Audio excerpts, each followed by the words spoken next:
Hello world. For some reason, and look, I'm making a video of Hexaria. For some reason, my game capture source has turned into a white screen or a black screen after transitioning to making an additional scene for Discord in that last video where I tried my best to commentate for Smash, and I don't know anything about that game, so I can't really give you good commentary. So you get what you get from that. But I'm thinking of making a Hexaria gameplay video just so you can see what this game is like, what it's about and stuff, for those who haven't played it and those who might be interested. But for the most part, people don't like this game. This is the Coliseum, and this is the PvP area. And in PvP, you just pit one player's deck versus another, and it is how it is. So this game is a card game, and it's a strategy game, kind of, sort of, mostly an RPG thing, and you need players to do well the majority of the time.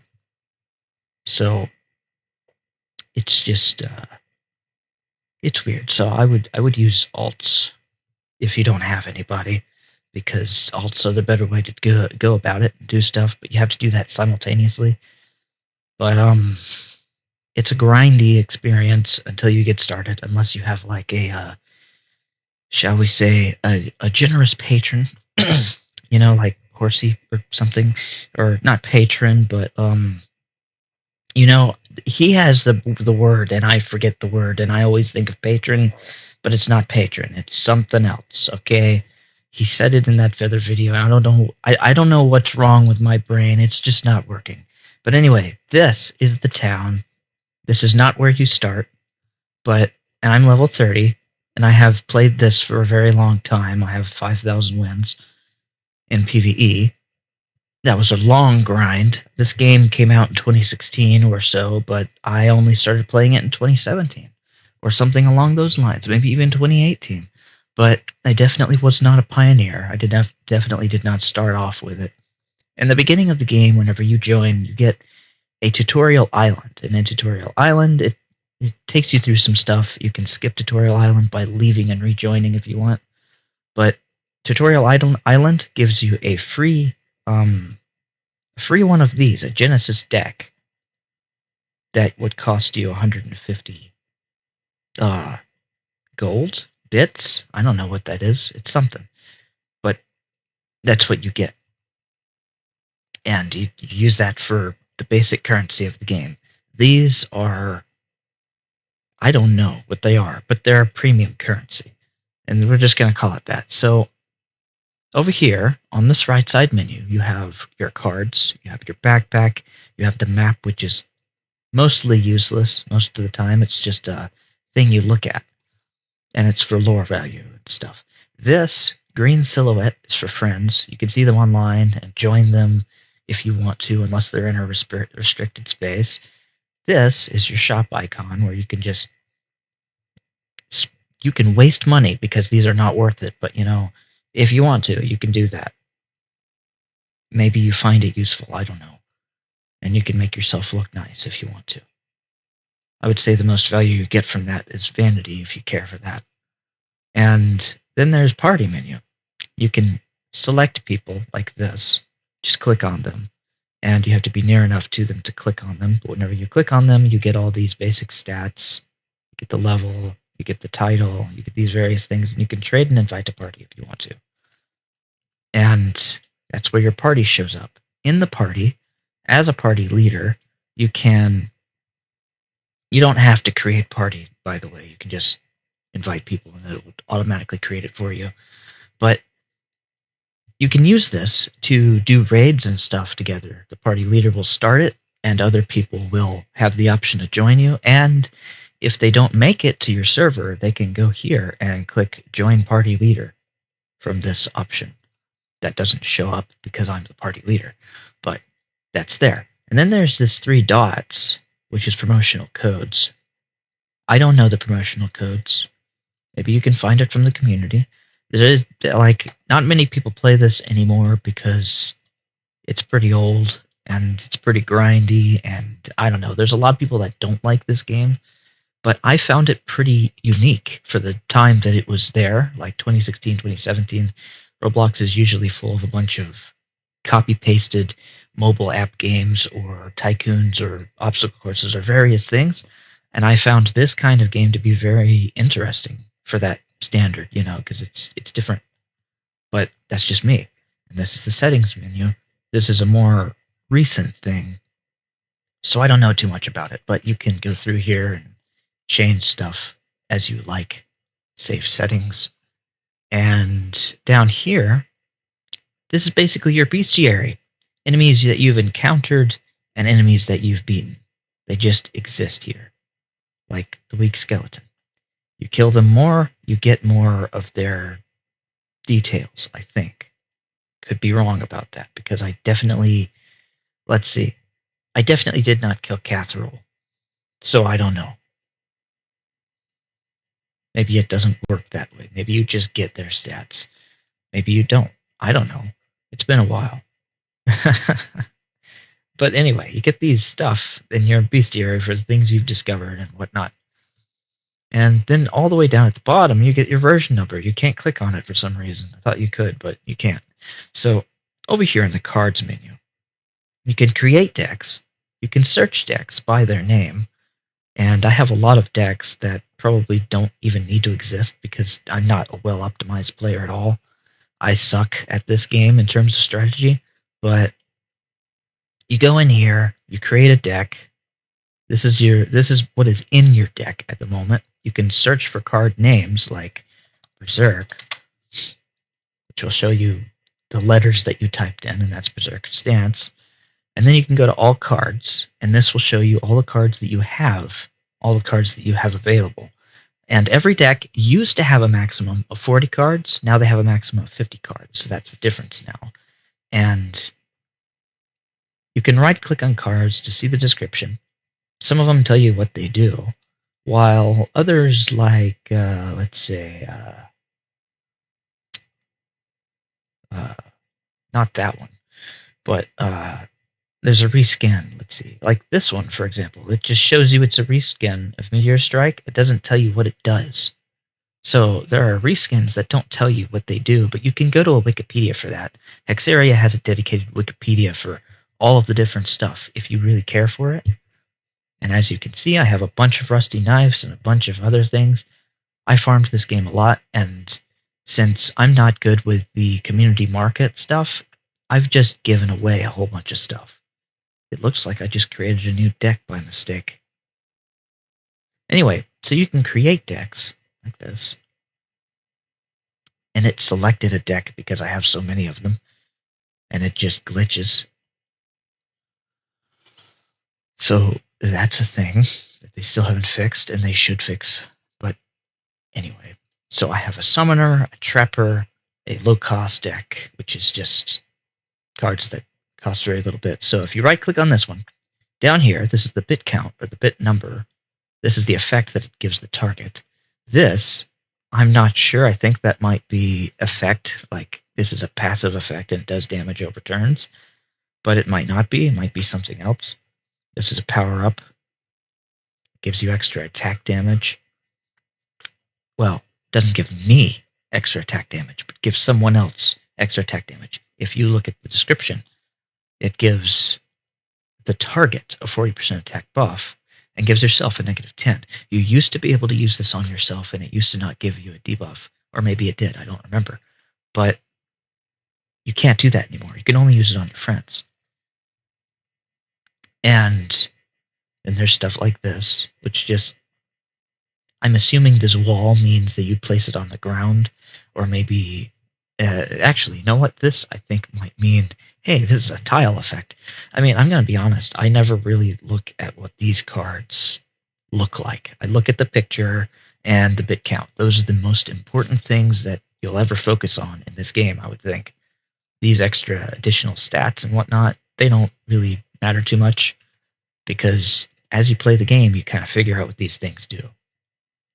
This one right here creates a wall and like a line for pretty much the entire map, unless you're fighting drawn.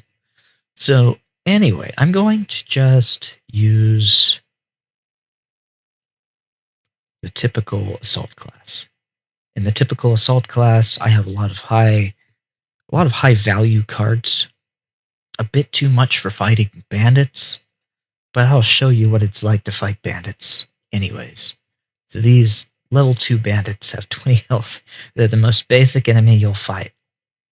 This card right here is it's a card you get later on in the game if you do a certain hidden thing to get it. And it gives you 4 bits, or actually, no, 3 bits. It gives you 3 bits. Every turn you get 1 bit. These things, the energy points, are basically bits. And I'm placing a duck here, just because I want to block their path, make it harder for them to get to me. So this also puts me on fire and deals roughly 5 damage. It does 5 damage every turn. Eternal Flame is, as the name suggests, eternal. Okay, it does give me 4 bits. Well, I don't know stuff anymore. But anyway, this is a reskin of Core Infliction, as it says. And Core pretty much gives confusion, it gives curse, it gives fire, and it gives poison for a good amount of turns. And it's best to use it on targets that are within a 3-tile space if you want to curse them. And curse makes it so that they do not gain bits every turn, so they're kind of stuck that way. Confusion makes it so that they just move in ways that they don't want to, but they just do. And this is a Protectorate card. It says here, cast a Protective Zone spell, placing an aura with an AoE of 1 that increases the defense of anybody in it by plus 50 for this aura lasts 8 turns. So it will defend against physical damage, not effect damage. These guys are going to walk into here likely. They didn't, but if they moved the way they wanted to, they would walk into here, because that's how their AI works. Anyway, you learn the AI in PvE, and eventually you just manipulate them as you see fit. That's how the game works. And you get different cards based on the enemies that you fight, as you might expect from any RPG. Just think of this as an RPG that's just turn-based. It is my goal to save this all the way up to 1 million, because that's just what I've been doing. And I've just been playing this game casually. I haven't actually been playing any of the new content. There's a bunch of new content, a bunch of stuff to do, and I just don't have anybody to play it with. I can't get there, so I haven't gotten there. I've just stayed around here and farmed whenever I felt like it. So honestly, yeah, it's very boring, but it's much better being here than being in a toxic community like Sloth 4 or something, if you don't want to deal with that kind of thing, because I mean, people will get upset at you if you leech off of them and do stuff, but that's fine, probably. It's not like it matters too much, but it can get annoying. But what I like to do is I like to farm up what I can in the early game. Like, if you go and you fight this boss over here down this hill area, just over the hill, this guy sells mystery elixirs. He's not really all that great. But if you want to go RNG, go ahead. Anyways, go over here, and you enter this boss fight thing. This is what I always do. It's probably the second boss in the game rather than the first one, but I always fight him because it's what I like to do. When you go to another area, it loads another server and stuff. But what this guy drops is a plethora of a few cards. And they're basic cards. They're all toxic and stuff. So whenever you kill this guy about 10 times, you get a title that's toxic if you want to equip that, and it'll show up in chat. But anyway, so you go here, and his ultimate legendary card is the Venom Shank. So I like to just, make it easy for beginner players by just grinding these legendary cards, because I mean, I'm not going to do marketed stuff for the most part. I'm not going to give away all my stuff like I did before, because I used to have like 5,000 cards or something. Or maybe it was just 2,000, I don't know. But I gave away like hundreds of cards, and that's for free. And then usually people are they're like, you either get scammed or or people want exorbitant amounts of money for different cards, but I don't like to go by the market value, so since I don't know it, I just do what I can and stuff. So I might not win this battle by myself because I'm just by myself. You never know. I'm going to use smokescreen on them, and they might hit each other. It might help. But the trapper is going to stun me and some other stuff, and it looks like they're not all moving in the direction I want them to. This guy probably placed a trap somewhere. So I'm going to move this way, and this guy should move over here or here. If he moves here, this trapper will move over here. If he moves over here, then this trapper could move in either of those places. But this guy, he has a ranged attack, which is why he's staying behind. He's probably saving for 4 bits or maybe 6 bits to get that longbow that he can use across the map. And he's going to try to get in line with me. This guy didn't move, so let's see. I'm going to use this because, as you can see, it has a range of all of them. So much for using smokescreen, but that's fine. That's okay. Now, if they try to attack each other, they have a chance of hitting each other. I mean, try to attack me, they have a chance of hitting each other in this entire cell radius. Like, if he attacks here, he has a chance of hitting these different areas. I think. I don't know. Could be wrong. I think he has a chance of hitting anywhere, but for the most part, I've seen it happen around the given area. So I don't know. So you may or may not like this game. It could be incredibly boring because it can be. It just is. Especially if you don't like turn-based games. And that trapper did put down a dynamite there, so I'm on fire. But that's okay, because I have 300 health. And Dispel is good because it removes confusion, heal block, decay, and curse effects. Purge is another card that's good because it can purge all of the passive effects, like fire and poison and stuff. So you won't be taking damage every turn. Or rather, I should call them dots, which are damage over times. But, yeah. So this does 45 damage. It would be nice if I had a low attack card or a low bit value card, because this is all of my bits to attack a bandit trapper, which is not worth it, but it's what I have. And you better kill your targets instead of leaving them alive. And the broadsword's pretty good. I think it does 45 damage. No, it does 50. I don't want this guy hitting me, so I'm going to move back over here and use my ducky. That way he has to spend at least 2 additional turns getting to me.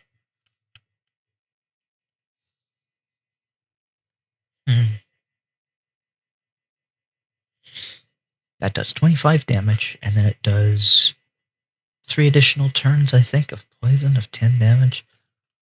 Or maybe it's more. I haven't memorized these cards. And also, the cards have changed a lot over the years.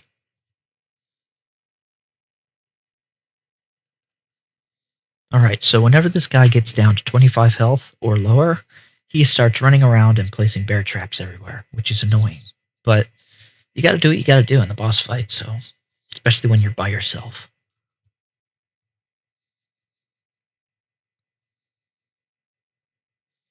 Oh, this guy didn't even use his attack, which means he's probably saving for Venom Shank.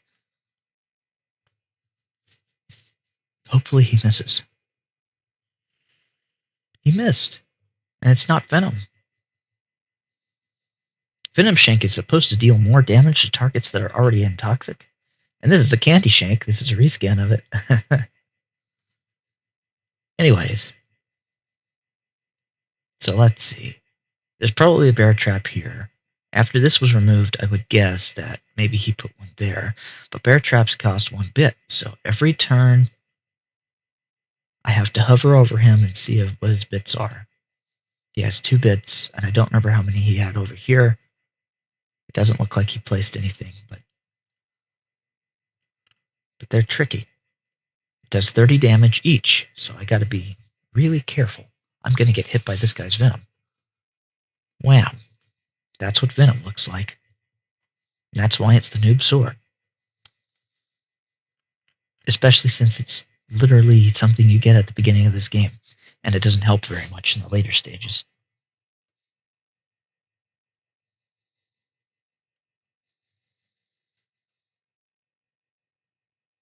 I don't have good cards. This is bad. I am going to lose. I can tell you that straight up. This is not good. But that's a good card.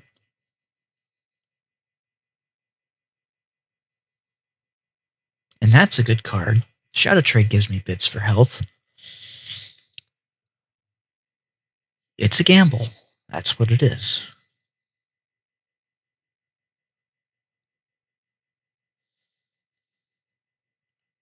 I'm not going to even use Smokescreen. Because the Mace, or Morningstar, whatever it is, stuns them on that turn, and it confuses them for 3 turns. Either way, I have it on good authority that I am going to lose this battle, but I'm going to continue playing it for content. Here's hoping that this is a decent example of what the game is like. This doesn't even cover PvP. In fact, this doesn't cover the majority of the game. It's just, it is what it is. And of everybody, I'm a bad strategizer, so you get what you get. And I'm not even playing Age of Empires. Age of Empires is a game worthy of playing, if you ask me, but not this. I am in a bad, bad spot.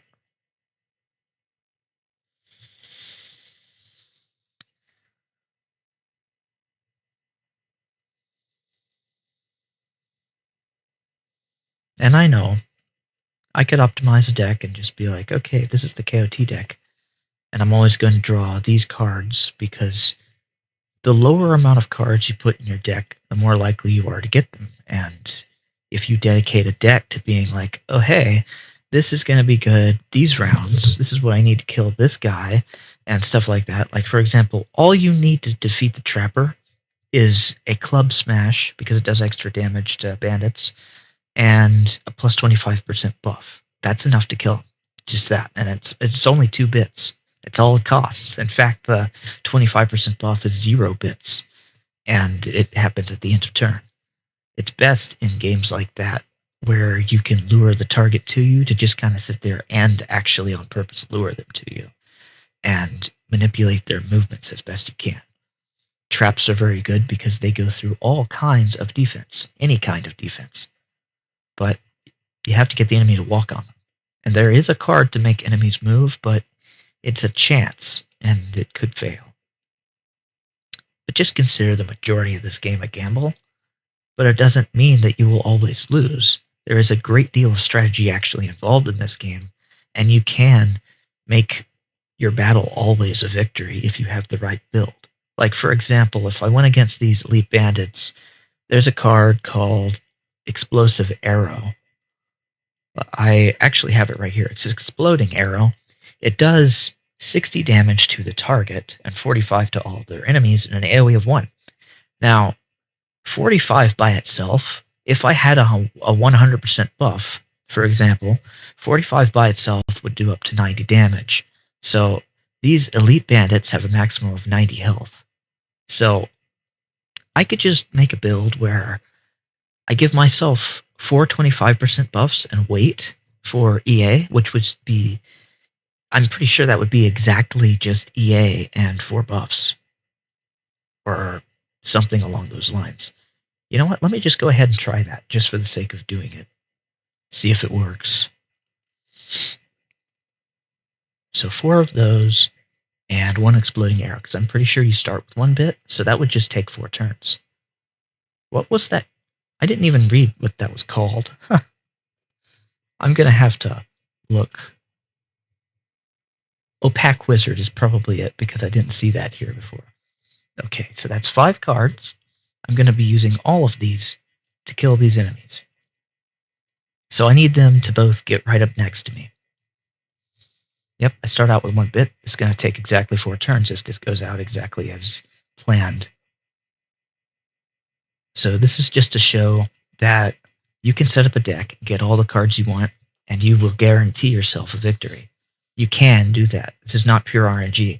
So there is skill involved in this game. That's what I'm saying.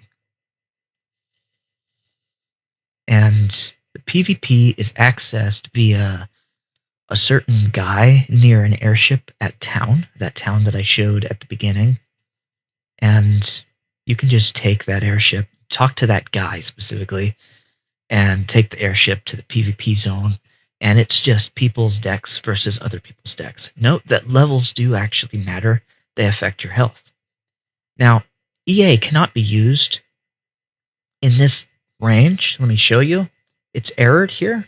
So I'm going to push number 2 because I don't want to accidentally fire because it does glitch sometimes. But you have to move out of the way and then you can use it. And this is what it does.